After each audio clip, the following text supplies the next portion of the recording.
আওলা লাহুম দিয়ে বলছে, মানে আওলা শব্দটা দিয়ে তো অগ্রাধিকার অর্থ করা যায়। আচ্ছা বলো, আবার বলো।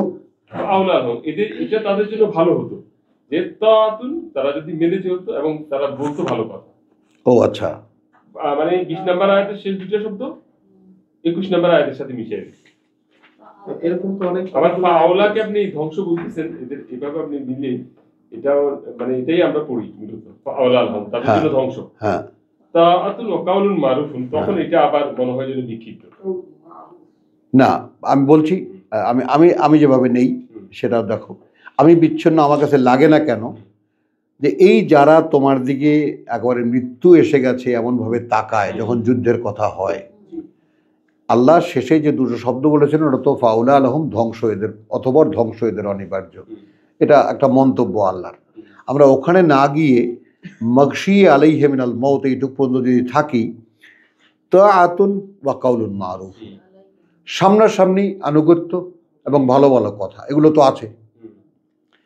কিন্তু ফাইদা আদামাল আমরু, এই আদামাল আমরু মানে তোমার উনজিলা সূরাতুন মুহকামাতুন ওয়া যুকিরা ফীহিল কিতাল। এবার বুঝছো কথাটা, একটু খেয়াল করে দেখো। মানে যখন সূরা, কোনো সূরা নাযিল হলো না কেন, মাতব্বরি,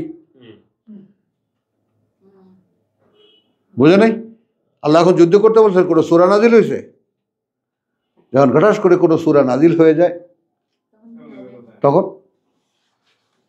কথাটা বুঝছো? তখন তুমি দেখবা যে তখন তোমার দিকে তাকায় অনুভবে যেন মরে যাচ্ছে। হ্যাঁ, যেন মরে যাচ্ছে একেবারে। একটা বিষয় আমি আপনারই বলতেছি, প্রেজেন্ট সিচুয়েশন এরকম হওয়া এখনো বহু দূরে। কারণ প্রেজেন্ট সিচুয়েশন সেরকম কখন হবে, যখন তুমি কোরআন পড়ছো আর সামনের লোকটা ঠিক তুমি যেই মাত্রায় বুঝতেছো সেই মাত্রায় সেও বুঝতেছে। মাথা খারাপ না, একটা সিচুয়েশন ছোট্ট, এত বড় কিছু না, ছোট্ট একটা সিচুয়েশন এরকম হয়েছে, একটা আয়াত আমি পড়তেছি আর আমারে বলতেছে ভাই আপনি কিছু হলে খালি আমার দিকে ইঙ্গিত করেন। আমি বললাম আমি কই ইঙ্গিত করছি ভাই, আমি একটা আয়াত বললাম, এখন এটা যদি আপনার সাথে লাগে এখন আমার কি করার আছে?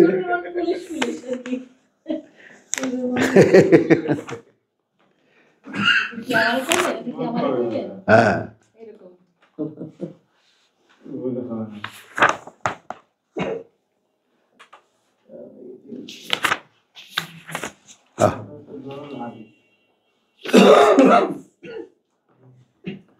দাও। রব্বি ইশরাহ লি সদরি ওয়া ইয়াসসির লি আমরি ওয়াহলুল উকদাতাম মিন লিসানি ইয়াফকাহু কওলি।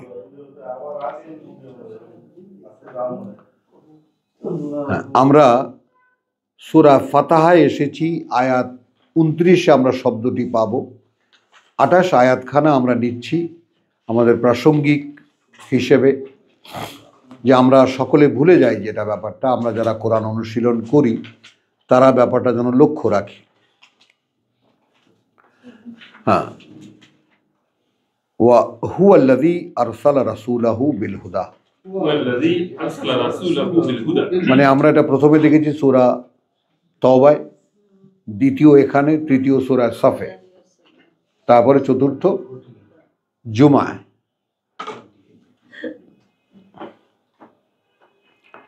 সেই তিনিই যিনি পাঠিয়েছেন বার্তাবাহককে তার বিল হুদা বা দীনিল হক। এই ব্যাপারটা একটু খেয়াল করি আমরা, এই হুদা কি আর দীনুল হক কি, এটা আলাদা লাগে না? তো হুদা মানে স্বয়ং আল্লাহ এই ব্যক্তিকে পরিচালিত করেন, এই ব্যক্তিকে পরিচালিত করেন, কোথায় যাবে, কি করবে, কি বলবে, এটা হুদা। এটা বুঝে নাও। আমরা কিন্তু এই হিসেবে কোরআনের সূচনাতে যে হুদাল্লিল মুত্তাকিন, তো তুমি যদি মুত্তাকি হয়ে যেতে পারো, যেটা 177-এ আমরা দেখেছি, তাহলে তখন তিনি তোমাকে পরিচালনা করবেন।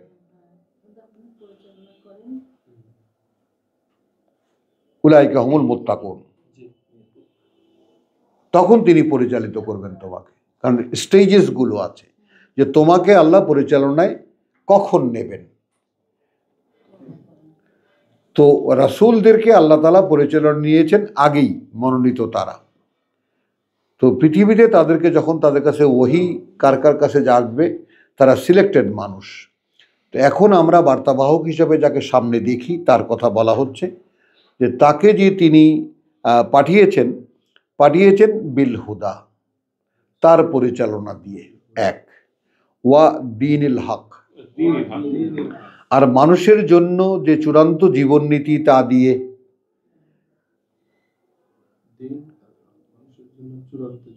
জীবননীতি তা দিয়ে, দীনিল হক, এবং মানুষের জন্য যে চূড়ান্ত জীবননীতি তা দিয়ে, যেটা আমরা সূরা মায়েদায় আমাদের মুরব্বীরা যেটা করেন, আল ইয়াউমা আকমালতু লাকুম দীনাকুম ওয়া আতমামতু আলাইকুম নি'মাতি ওয়া রাদিতু আলাইকুম কুমুল ইসলামা দীনা লাকুম ইসলামা দীনা। ওই ইসলামকে দিন বানিয়েছে। তাহলে ইন্না দীনা ইনদাল্লাহিল ইসলাম, এটা কি আত্মসমর্পণের ব্যাপার। এখানে আল্লাহর কাছে জীবননীতি একটাই, যেটা পরিপূর্ণ আত্মসমর্পণ। ইসলাম নামের কোনো আলাদা শব্দ না। ইসলাম শব্দটি যেই অর্থে আমরা এখন ব্যবহার করি এবং একে অপরকে বললে যা আমরা বুঝি এবং বুঝাই, ইসলাম তা কোরআনের ইসলাম তা নয়। এটাও আমাদের আলোচনায় আসবে ইনশাআল্লাহ, আমরা এটা ধারাবাহিক করব, যে কোরআনের ইসলাম কি, সেটা কোরআন দিয়ে কি বোঝাতে চেয়েছেন আল্লাহ। তো হুয়াল্লাযী আরসালা রাসূলাহু বিল হুদা ওয়া দীনিল হক লিইয়ুযহিরাহু আলা আদ-দীন কুল্লিহি। এখন এখানে দেখো তিনটি শব্দ, বিল হুদা পরিচালনা দিয়ে, ওয়া দীনিল হক এবং মানুষের জন্য পরিপূর্ণ জীবননীতি বা চূড়ান্ত জীবননীতি। মানুষের জন্য কিছুই বললাম না, চূড়ান্ত জীবননীতি প্রকাশ করে দেখাতে তাকে, লে ইউজহিরাহু, প্রকাশ করে দেখাতে তাকে, ক্লিয়ার, আলা উপরে, আদ-দীন অর্থাৎ দীনুল হক, সেই যে জীবননীতি, কুল্লিহি সম্পূর্ণটার উপরে তার, সম্পূর্ণটার উপরে তার, আলা আদ-দীন সেই যে জীবননীতি, উপরে সেই যে জীবননীতির, কুল্লিহি সম্পূর্ণটার উপরে তার, ওয়ালাউ ওয়াকাফা বিল্লাহি শাহীদান, যথেষ্ট আল্লাহই এই ব্যাপারে সাক্ষী হিসেবে। তার মানে এখানে আপনাকে আনুগত্য বা অনুশীলনের যে ব্যাপারটা, সেটা আপনাকে, যে তুমি যদি অনুসরণ করো, ওর পরেই আমরা দেখেছি আতিউল্লাহ আতিউর রাসূল হলো। তো আল্লাহর আনুগত্য কিভাবে করা যাবে? যদি কোরআনের আনুগত্য করি। তো কোরআনের আনুগত্য যদি করি, তাহলে রাসূলের আনুগত্য হয়ে যাচ্ছে। এছাড়া তো আর কোনো উপায় নেই। আমি আল্লাহর আনুগত্য করব, কিভাবে করবেন? কে আপনাকে বলে দেবে বলেন? আমাদের এই মুসলিম জাতির মধ্যে আপনি জান যে ভাই আমি আল্লাহর আনুগত্য করব, তো আল্লাহ তাআলা বলছেন, ওই যে তখন কোরআনে একখানা আয়াত সকলের জানা আছে। না ওটা না, ওটার চেয়ে বড়, ওটা এখন ভয় পায়। ওটা যখন ভাঙা হয়ে গেছে ওটা ভয় পায়। ইন কুনতুম তুহিব্বুনাল্লাহ ফাত্তাবিউনি ইউহিব্বুকুমুল্লাহ, সূরা আল ইমরান। কিন্তু কোরআনে তো আছে যে কিভাবে ইতাআত করবে, সামি'না ওয়া আতা'না। অদ্দুর সময় কোথায়? কারণ আমাদেরকে তো হাদিস গিলাইতে হবে এই নামে। মুহাম্মাদুর রাসূলুল্লাহ, তাহলে এখন এখানে এই আয়াতের পরেই যখন সেটিংটা দেখেন, মুহাম্মদ আল্লাহর বার্তাবাহক। হ্যাঁ, ওয়াল্লাযীনা মাহু, আর যারা সাথে তার, আশিদ্দাউ আলাল কুফফার। এখন যদি আমরা মুহাম্মদুর রাসূলুল্লাহ ওয়াল্লাযীনা মাহু খালি মোহাম্মদ এবং যারা তার সাথে এভাবে যদি তর্জমা করি তো আশিদ্দাউ আলাল কুফার, বড় কঠোর তারা অবিশ্বাসীদের মোকাবেলায়, রুহামাউ বাইনাহুম, অত্যন্ত দরদি নিজেদের মধ্যে, অনুভূতি পরায়ণ বা মানে সংবেদনশীল নিজেদের মধ্যে, তারাহুম রুকআন সুজ্জাদান, হ্যাঁ দেখবে তুমি তাদেরকে রুকআন অবনত, নত এবং অবনত, রুকআন সুজ্জাদান, নত এবং অবনত, ইয়াবতাগুনা ফাদলাম মিনাল্লাহ। এটা তুমি বুঝবে কেমন করে? তারা সব সময় খুঁজে মরে একটা অনুগ্রহ আল্লাহর পক্ষ থেকে। তাদের এই অবনত, নত এবং অবনতির কারণটা কি? যে কোনো কাজে যাতে আল্লাহ খুশি হয়, হ্যাঁ, ওয়ারিদওয়ানা, এবং তার সন্তুষ্টি, সীমাহুম ফি উজুহিহিম, এবং লক্ষণ তাদের মুখমণ্ডলী, মিন আসারিস সুজুদ। ওই জন্য ওই যে মামুন বলতো যে কপালে বরাবিটা বানায় ফেলাইছে, ছালা ঘষা ঘষা, যেন ওই আসারের সুজুদ, সেজদার চিহ্ন যেন কপালে থাকে। তো আসারের সুজুদ দেখুন, রুকআন ওয়া সুজ্জাদান, সীমা তারাহুম রুকআন ওয়া সুজ্জাদান, তারা নত এবং অবনত, ইয়াবতাগুনা, সবসময় খুঁজে মরে তারা, ইয়াবতাগুন খুঁজে পেতে চেষ্টা করে তারা অনুগ্রহ আল্লাহর এবং সন্তুষ্টি, সীমাহুম ফি উজুহিহিম, এই বিনয়টা তাদের চেহারার মধ্যেই আছে, মিন আসারিস সুজুদ, তারা যে নত, তারা যে অবনত সবসময়, রুকআন সুজুদ, অর্থাৎ আন্তরিকভাবে তারা যে আল্লাহর প্রতি অবনমিত, সেটা তাদেরকে দেখলেই বোঝা যায়। বোঝো? তারা আল্লাহর কথাই তো মানতেছে। হ্যাঁ, যালিকা মাসালুহুম ফিত তাওরাত, এইটা উপমা আছে, তাদের বর্ণনা আছে তওরাতে, ওয়া মাসালুহুম ফিল ইনজিল, এবং এইরকম উপমা আছে তাদের, বা এরকম ইতিহাস আছে তাদের। মাসালুর শব্দটির একটা মানে ইতিহাসও, ইতিহাস আছে তাদের ইনজিলেও, কাযারআইন, এমন একটি ফসলের মতো, আখরাজা শাতআহু, এমন একটি তৃণের মতো যে তার শীষ অঙ্কুর উৎপন্ন করলো, হ্যাঁ, শাতআহু ফাআযারাহু, তারপর সেটা শক্তিশালী হলো, ফাস্তাখলাজা, এবং আরো কঠিন হলো,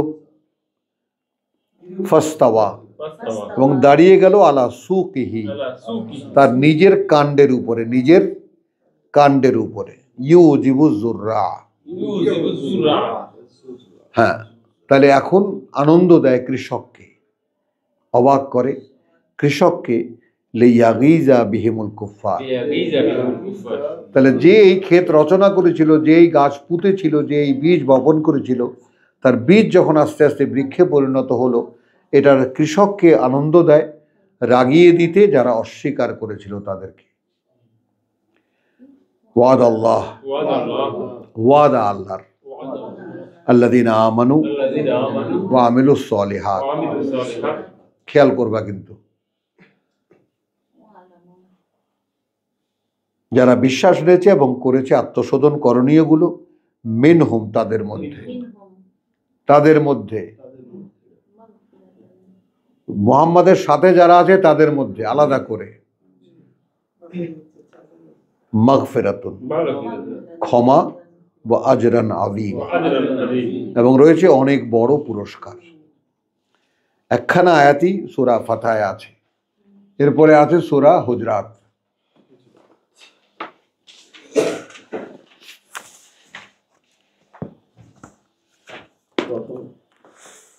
তেত্রিশ না? হ্যাঁ, হ্যাঁ।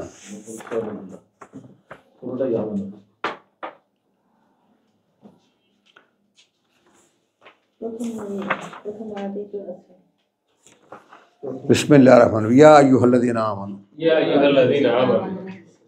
তাহলে এখন আমরা যে ঈমানের ব্যাপারটা সন্ধান করছি, কোরআন আমাদেরকে যে ঈমানের সাথে পরিচয় করায়, আমাদের ঈমান, আমাদের মুসলমানদের ঈমান হলো লা ইলাহা ইল্লাল্লাহু মুহাম্মদ রাসূলুল্লাহ, আল্লাহ ছাড়া মাবুদ নাই, মুহাম্মদ আল্লাহ রসুল। বাস এটা মুখে উচ্চারণ করছো, মনে মনে এটা বিশ্বাস করো। বলেন এছাড়া আর কেউ কি সাক্ষী দেবেন অন্য কিছু?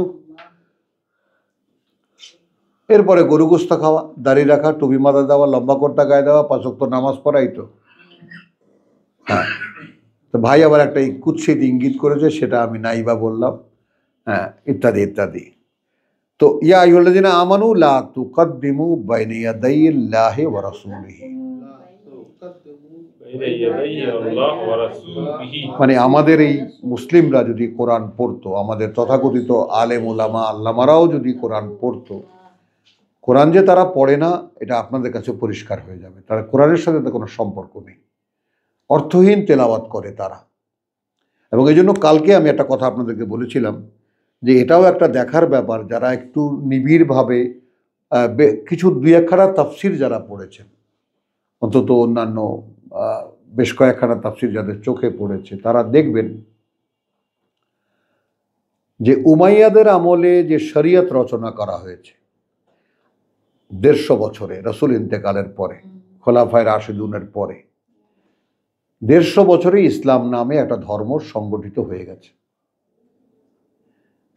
আব্বাসীরা 6.5 বছরে ওর মধ্যে কিছু সংযোজন বিয়োজন করেছেন, আর কিছু না, ওর মধ্যেই। কারণ উমাইয়ারা রাজত্ব শিখিয়ে গেছে, কি করে রাজা হয়ে ভোগ করা যায়, আব্বাসীরা ওইটা অনুশীলন করেছে। তো ওনারা আর ঝামেলায় যাননি যে মসজিদ টসজিদ এগুলো একদল লোক করে করুক গে, আমরা ভোগ করি। এই জন্য ওনারা আলিফ লায়লার ইতিহাস রচনা করতে পেরেছেন। আলিফ লায়লা বোঝো? হাজার রজনী ভোগের কাহিনী, বিশ্ববিখ্যাত আলিফ লায়লা। আলফ লায়লা, আলিফ লায়লা, হ্যাঁ, হাজার রাত, মানে হাজার রাতের হাজার রকমের ভোগের কাহিনী। এটা হলো আরবদের উৎপন্ন। হ্যাঁ, বুঝেছ? তো ওনারা আলিফ লায়লা রচনা করেছেন।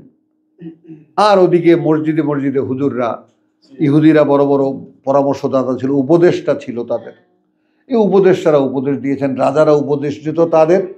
মানে কথাটা বলে, রাজার রাজত্ব, খলিফার যে টেইলারগিরি কেমনে চলতো, তারা উপদেশ দিত ইহুদিদের, খ্রিস্টানদের। এখানে আর একটা গণ্ডগোল হয়ে গেছিল, যেটা আমরা সকলে জানি না, যে আমরা যে মানে পঞ্চম খলিফা ওমর ইবনে আব্দুল আজিজকে বলি, তাকে আমরা পঞ্চম খলিফা বলি, খলিফা রাশেদদের মধ্যে। এরপরেই হারুনুর রশিদের সময়, হারুনুর রশিদের সময় একটা অদ্ভুত কাণ্ড ঘটলো। তখন খুব পিস, চারিদিকে শান্তি আর শান্তি, কোনো যুদ্ধ বিগ্রহ নেই, একদম ধনধান্যে পুষ্পে ভরা আমাদের এই মুসলিম ধরা, বুঝছো, এইভাবে চলছিল। তখন মানে যেমন রাজা বাদশাদের মোল্লা দোপে আজার দরকার হয়, আমরা আমাদের শরণাতীত কাল থেকে দেখি আকবরের আবুল ফজলের দরকার ছিল, তাই না? সিরাজউদ্দৌলার গোলাম হোসেনের দরকার ছিল, রাজা কৃষ্ণচন্দ্রের গোপাল ভাঁড়ের দরকার ছিল। তো এরকম একজন রসের উপদেষ্টা থাকে সব রাজত্বে। তো এই ব্যাপারটা একটু লক্ষ্য করবেন, যে এই যে ব্যাপারটা, মানে তোমার যাকে বলে যে রাজত্ব যারা করেছে, তাই না, তাদের ওখানে, তো সেই রাজত্বের সময় এই ইহুদিরা এই চান্সটা নিয়েছে, বুদ্ধি দিয়েছে। ইউরোপ যখন জয়ে এসেছে, কারণ ইউরোপ তখন শাসনহীন একেবারে, খ্রিস্টানরা নিজেরা মারামারি করে এমনভাবে নিস্তেজ হয়ে গেছে যে কিছুই তাদের করার নেই, কে তাদেরকে মানে করবে। তো এই ইহুদি আলেমরা বুদ্ধি দিয়ে দিয়া মুসলমানদের, টাকা পয়সা তাদের কাছে এখন, এই ইউনিভার্সিটি করেছে। হ্যাঁ, গ্রানাডা, কর্ডোবা, কথা বলছে স্পেনে। তো সেখানে শিক্ষক কারা হবে? সব ইহুদি আলেম। হুজুর, আমরা আপনাদের সেবা করতে চাই,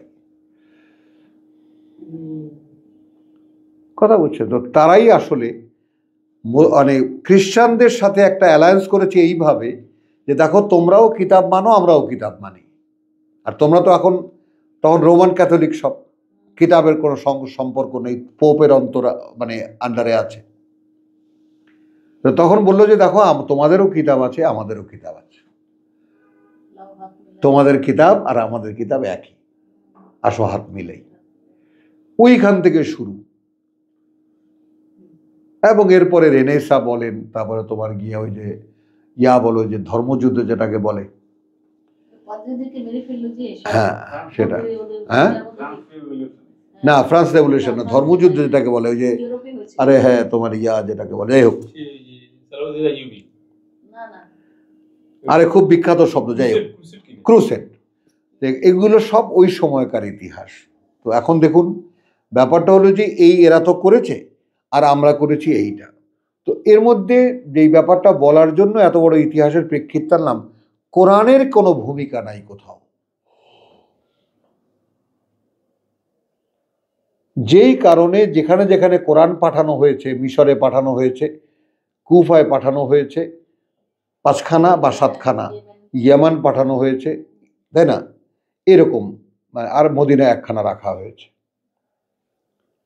হস্তলিখিত কপি।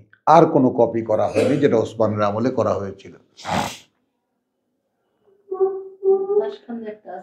তো এখন আর যারা কোরআন জানতো তারা তো 1 লাখ, 1.25 লাখ। এই যেমন তকলিফ জামাত একে অপরকে মারছে এখন, হ্যাঁ, কারণ আপনারা হাসেন না, তকলিফ জামাত ওটা, ওনারা তকলিফ করতেই বার করেন মানুষকে ঘর থেকে, আসুন একটু তকলিফ করি আল্লাহর রাস্তায়। দেখুন আপনি জিজ্ঞেস করে, আমি কটাক্ষ করছি না, না না তবলিগ তো করেন না ওনারা, তাবলিগ তো একমাত্র কোরআনের হয়।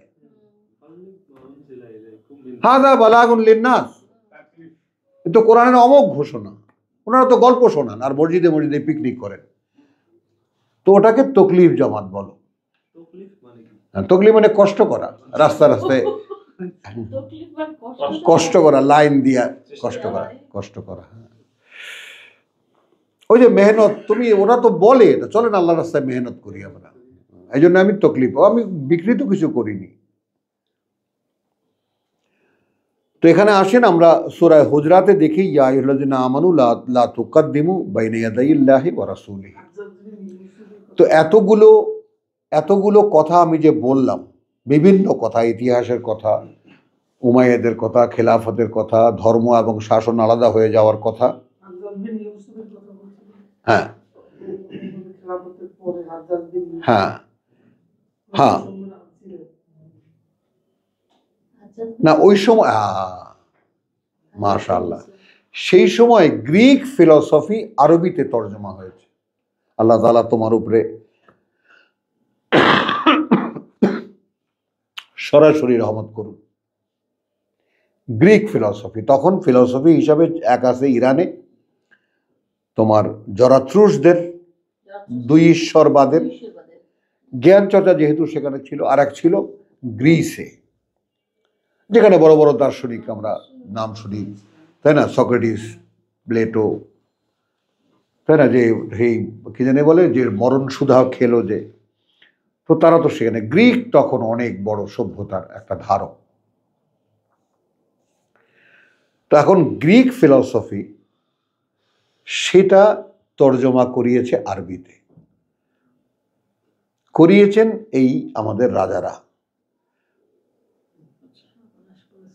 করাবার পরে একটা নতুন ধরনের গল্প শুরু হয়েছে মুসলিম জগতে,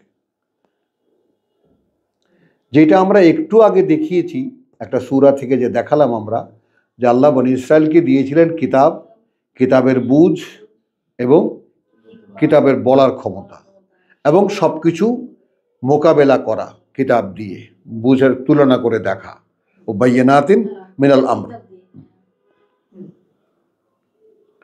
তো এই বাইয়িনাতে মিনাল আমরের ব্যাপারে এসে তখন সাধারণ মুসলিম জনগণ যারা, তারা তো কেউ কোরআন জানে না, সামান্য জানে, কারণ কোরআনের কোনো সাধারণ চর্চা নাই খেলাফতের আমলে, একমাত্র মসজিদে গেলে শোনা যায়। ইতিমধ্যে মসজিদ হয়ে গেছে বিভিন্ন জায়গায়, বিভিন্ন ইয়াতে। তো যারা শুনতে চায়, তাই না, এখন একটা আকার আকৃতি যখন দাঁড়িয়ে গেছে, উঠক বৈঠকের নামাজের একটা আকার আকৃতি যখন দাঁড়িয়ে গেছে, তখন মানুষ ওটাকেই যথেষ্ট মনে করছে। আবার যখন মানুষকে বোঝানো হচ্ছে তুমি বলবা ইক্তাদাই তো বেহাদ আল ইমাম, আমি এই ইমামের অনুসরণ করছি, তাহলে তোমার আর কিছুই করতে হবে না, ইমাম যা করেছে সব তোমার গায়ে লেগে যাবে, তোমার শোনাও লাগবে না, বোঝাও লাগবে না। হ্যাঁ, বোঝা গেল। তো ইক্তাদাই তো বেহাদ আল ইমাম যখন তুমি বলবে, তো সব ইমাম যা পাবে সব শেয়ার তুমিও পেয়ে যাবে। তো মানুষ তখন থেকে সওয়াবের পিছনে ছুটল, কারণ ওনারা চলছেন ইত্তাবাউস শাহাওয়াত, আদাউস সালাত ওয়াত্তাবাউস শাহাওয়াত। সালাতকে ধ্বংস করে দিয়ে ওনারা ভোগে লিপ্ত হয়ে গেছেন, তাই না? আর তা ফাসাউফা ইয়ালকাউনা গাইয়া, একদম সহসাই মুখোমুখি হয়েছে পথভ্রষ্ট হয়ে যাওয়ার। হ্যাঁ, তো এখন এইখানে আমি এতটুকুই বলবো যে গ্রিক ফিলসফি যখন তর্জমা হয়ে এলো, তখন গ্রিক ফিলসফি, যেমন আমরা যেমন ঠাকুরমার ঝুলি পড়েছি, আমরা মুসলিম বাচ্চা, পড়া তো উচিত ছিল না, আমাদের কেউ তো নিষেধ করেনি। কত রকমের গল্পের বই আমরা পড়েছি, কত রকম রূপকথা উপকথা আমরা পড়েছি না? তো এইরকম রূপকথা উপকথা হয়ে, বিভিন্ন জ্ঞানের কথা হয়ে, নানানভাবে আমরা যেমন রবীন্দ্রনাথ পড়ি, আমরা বা যাকে বলে যে আমরা শরৎ পড়েছি, এরকম বাংলা সাহিত্যিক পড়েছি যারা আমাদের ধর্মের বা আমাদের চিন্তা বিশ্বাসের নয়, পড়েছি আমরা। তো সেগুলোর আসর আমাদের মধ্যে রয়ে গেছে। তো এমনি মনে করেন আরব দেশের যে স্থানীয় কালচার, তার সঙ্গে এসে জুড়েছে মানুষের তৈরি এই যে সমস্ত দার্শনিকরা যে সমস্ত কথাগুলো বলছে, সেই সমস্ত কথাগুলোর খুব চর্চা রয়েছে। কোরআন এখানে হারিয়ে গেছে একেবারে 18 শতক পর্যন্ত, মানে একেবারে আমারই একটা তর্জমা করা বই আছে, সেখানে এটা গ্যারান্টিড করা হয়েছে হিজরি 2য় শতকে এসে কোরআন সম্পূর্ণ পৃথিবী থেকে বিলুপ্ত, নাই কোরআন কোথাও।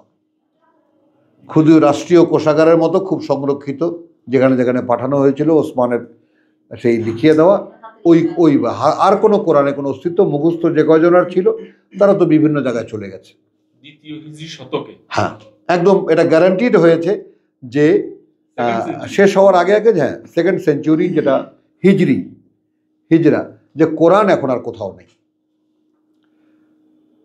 কারণ তাহলে কোরআন যদি থাকে, তাহলে ভয় ছিল খলিফাদের যে তারা যে কাপড় কাটছে এটার ব্যাপারে ভুল ধরবে, তো তারা মনের সুখে তাদের ইচ্ছা মতো জামা পাজামা টুপি সব বানিয়ে তারা পড়েছে। এইখানে সেরকম একখানা আয়াতের সামনে আমরা এসেছি সূরা হুজরাতে, ইয়া আইয়ুহাল্লাযীনা আমানু, ওহে যারা বিশ্বাস এনেছো, লা তুকদ্দিমু বাইনা ইয়াদাইল্লাহ, আমি সামনে শুধু এখানে থেমে গেলাম। হ্যাঁ, এগিয়ে যেও না, সামনে চলে যেও না আল্লাহ। এবং যেটা আমরা করেছি, আমরা তাফসীর করেছি, অন্যরকম বোঝাতে চেষ্টা করেছি, এটার নিয়ে শাখা প্রশাখা বের করেছি, তাই না? এবং আল্লাহ কি বলতে কি বুঝিয়েছেন তা আমরা বোঝাতে গিয়ে সম্পূর্ণ গুবলেট করে ফেলেছি। একদম, অর্থাৎ রাসূলিহি, তার বার্তাবাহক। তো যেখানে আল্লাহ আর রসুল একত্রে বলা হয়, অর্থাৎ কিতাব, আল্লাহ যা বলেছেন রসুল তাই বলেছেন, আমরা পাই কোথায়? এই কোরআনে পাই। তো আমরা সূরা হাদীদে কি দেখেছি যে লাইয়া আলামা আল্লাযীনা ইয়াত্তাবিউনা, ইন্না লিল্লাহি, আটকে গেলাম কেন? তো আটকাবার কথা না। তো ইয়া আইয়ুহাল্লাযীনা আমানু লা তুকদ্দিমু বাইনা ইয়াদাইল্লাহি ওয়া রাসূলিহি, বের করেছো? হ্যাঁ, আল্লাযীনা লিয়ালামাল্লাযীনা ইয়ানসুরুল্লাহা ওয়া রাসূলাহু বিল গায়ব, ইয়ানসুরুহু ওয়া রাসূলাহু বিল গায়ব। সাহায্য করে আল্লাহকে এবং তার বার্তাবাহককে না দেখে। তো তোমরা আগে চলে যেও না, আগ বাড়িয়ে যেও না আল্লাহর অর্থাৎ তার বার্তাবাহক। এখন দেখুন ওয়াত্তাকুল্লাহ, এখানে তো রাসূলুহু আর নেই, ওটা আসল নেই। তার মানে আল্লাহর রাসূলের ইত্তেবা করা মানে হলো আল্লাহর ইত্তেবা করা। রাসূল তখনই রাসূল যতক্ষণ তিনি তার কথা বলেন। রসুল তো পদবর্তী থাকে না। আর যারা পোস্ট, যারা আল্লাহর রাসূলের মাঝখান দিয়ে মানে পথ বের করে, এরা তো পাক্কা কাফের। সূরা নিসা 151। একেবারে। তো ওয়াল্লাহি ওয়া রাসূলিহি ওয়াত্তাকুল্লাহ ইন্নাল্লাহা সামিউন আলিম। আল্লাহ কিন্তু সব শোনেন এবং সব জানেন। ইয়া আইয়ুহাল্লাযীনা আমানু, ওহে যারা বিশ্বাস এনেছো, লা তারফাউ আসওয়াতাকুম ফাওকা সাউতিন নবী, উঁচু করে দিও না, চড়িয়ে দিও না তোমাদের কণ্ঠস্বরগুলো নবীর কণ্ঠস্বরের উপরে, বার্তাবাহকের কণ্ঠস্বরের উপরে। খেয়াল করবা। তাহলে এখন এখানে আমরা একটা টার্ম আমরা দেখেছি সূরা আরাফে, আল্লাযীনা ইয়াত্তাবিউনা আর-রাসূলান নাবিয়াল উম্মি, আল্লাযীনা ইয়াত্তাবিউনা রাসূলান নাবিয়াল উম্মি। তাহলে একই সঙ্গে নবী এবং রসুল, তো সেই ব্যবহারটা এখানে নিয়ে আসেন। এখানে আতিউল্লাহ, তাই না, বাইনা ইয়াদাইল্লাহি ওয়া রাসূলিহি। তো আল্লাহ রসুলকে মিলিয়ে দিলেন কিসে? ওয়াত্তাকুল্লাহ, ভয় করো আল্লাহকে। কারণ আল্লাহ আর তোমার মাঝখানে, আল্লাহ আর তোমার মাঝখানে বা তোমাদের মাঝখানে আল্লাহর বার্তাবাহক। এ যাই বলছেন আল্লাহ তাকে যা বলতে বলছেন তাই বলছেন। ইয়া আইয়ুহাল্লাযীনা আমানু, ওহে যারা বিশ্বাস এনেছো, লা তারফাউ আসওয়াতাকুম, ওখানে হলো লা তুকাদ্দিমু বাইনা ইয়াদাইল্লাহি ওয়া রাসূলিহি। তাহলে রসুল যখন বাণী বলেন, যখন নবী হন, তিনি যখন নাবাউন অর্থাৎ আল্লাহর কথা বলেন, তখন চড়িয়ে দিও না তোমাদের কণ্ঠস্বর নবীর কণ্ঠস্বরের উপরে। ওয়ালা তাজহারু, এবং চিৎকার করবে না, লাহু, তাকে উদ্দেশ্য করে, বিল কওল, কোনো কথায়। আমি আবার বলে নেই ভূমিকাটা, যে লা তারফাউ আসওয়াতাকুম ফাওকা সাউতিন নবী ওয়ালা তাজহারু লাহু বিল কওল, এবং উচ্চ স্বরে তার উদ্দেশ্যে বলবে না কোনো কথা। কাজাহারে বাদিকুম লিবাদিন, এখানে সরাসরি আমাদের বাংলা ভাষা হবে যেভাবে তোমরা একে অপরে কথা বললে চিল্লাচিল্লি করো। হেই মিয়া, হেই মিয়া, একজন আরেকজনের উপরে চড়ে বসো। এখন এখানে ভয়ঙ্কর নোটিশ হলো আনতাহবাতা আমালুকুম। আমরা সূরা মুহাম্মদে দেখেছি যে হাবিতাত আমালুহুম আল্লাযীনা ইয়াসুদ্দুনা আন সাবিলিল্লাহ, তাই না, হাবিতাত আমালুহুম। তো এখন কি কি হচ্ছে? আমি যদি আল্লাহ এবং তার রসুলের চাইতে বেশি বুঝতে যাই, বেশি বুঝতে গেলাম কিভাবে? আমি যেখানে আমার শুধু আল্লাহর কিতাব চর্চা করা এবং এই কিতাব মানুষের কাছে পৌঁছানোই ছিল আমার কাজ, এটাই হতো আল্লাহর ইতাআত অর্থাৎ তার রসুলের ইতাআত হতো। আল্লাহ তার রসুলকে কি বলেছেন তার কথা মানুষকে বলতে বলেছেন। তার রসুলের উম্মাহ কি করবে? কোরআন বলছে ওয়াকাযালিকা জাআলনাকুম উম্মাতান ওয়াসাতান লিতাকুনু শুহাদা আলান নাস ওয়া ইয়াকুনু রাসূলু আলাইকুম শাহীদা। তোমাদেরকে গড়ে তোলা হয়েছে একদল মানুষ যারা মধ্যস্থতাকারী আল্লাহ এবং মানুষের। সাক্ষী হবে তোমরা মানুষের বিরুদ্ধে এবং রসুল হবে সাক্ষী তোমাদের পক্ষে, পক্ষে উপরে তোমাদের ব্যাপারে তোমাদের। তাহলে কি দাঁড়াচ্ছে এখন? ইয়া আইয়ুহাল্লাযীনা আমানু লা তারফাউ আসওয়াতাকুম ফাওকা সাউতিন নবী। এখানে প্রথমে হলো তুকাদ্দিমু বাইনা ইয়াদাইল্লাহি ওয়া রাসূলিহি, আগ বেড়ে যেও না আল্লাহ এবং তার বার্তাবাহকের। তো আমরা তো সর্বক্ষেত্রেই আগ বাড়ানো। গিয়েছি কিনা? আল্লাহর কথা একেবারে, হ্যাঁ এই এক্ষুনি শেষ করে দেবো আমরা। আল্লাহর কথা তো সেটা আর বলতে গেলাম না, যে আল্লাহর কথা সিদকান ওয়া আদলান ওয়া তাম্মাত কালিমাতু রাব্বিকা সিদকান ওয়া আদলান, সত্যের দিক থেকে, ভারসাম্যের দিক থেকে আল্লাহর কথা পূর্ণতায় পৌঁছানো, সেই কথাগুলো কোথাও নেই। হ্যাঁ, না মানে কালিমাতুল্লাহে হিয়াল উলিয়া, সেটাই সর্বোচ্চ পর্যায়ে যাবে। কোথায় যাচ্ছে?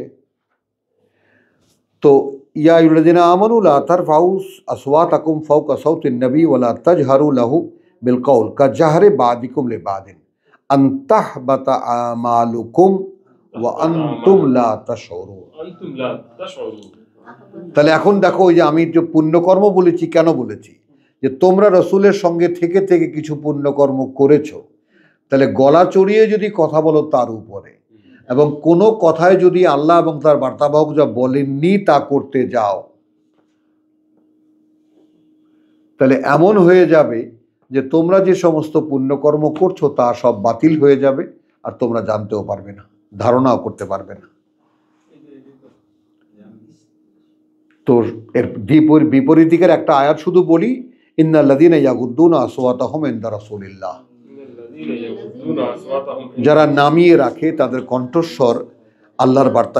এখানে রাসূলুল্লাহ,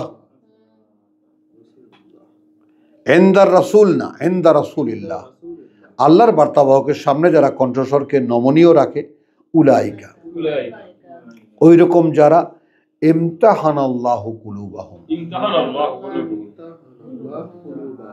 দেখো তাহলে কি হলো, আল্লাহ তাদের যাচাই করার জন্য সেই অন্তরগুলোকে নিয়েছেন, তাকওয়া, যে তিনি তাদেরকে তাকওয়া দেবেন। লাহুম মাগফিরাতুন, তাদের জন্য রয়েছে ক্ষমা, ওয়া আজরুন আযীম। তো আলহামদুলিল্লাহ, আজকে আমরা এখানেই শেষ করব। ওয়া মা আলাইনা ইল্লাল বালাগ ওয়া মা তাওফীকি ইল্লা বিল্লাহ। হ্যাঁ হ্যাঁ, ও সেইটা ব্যারিস্টারি করছে না, কত কাজ এখন তো